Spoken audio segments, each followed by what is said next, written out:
सावन का पहला बादल उसका काजल बन जाए। मौज उठे सागर में जैसे ऐसे कदम उठाए।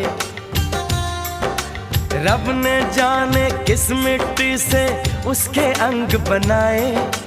छम से काश कहीं से मेरे सामने वो आ जाए। भोली सी सूरत आंखों में मस्ती, दूर खड़ी शर्माए। हाय हाय एक झलक दिखलाए, कभी कभी आंचल में छुप जाए। हाय हाय मेरी नजर से तुम देखो तो यार नजर वो आए। भोली सी सूरत आंखों में मस्ती, दूर खड़ी शर्माए। हाय हाय आए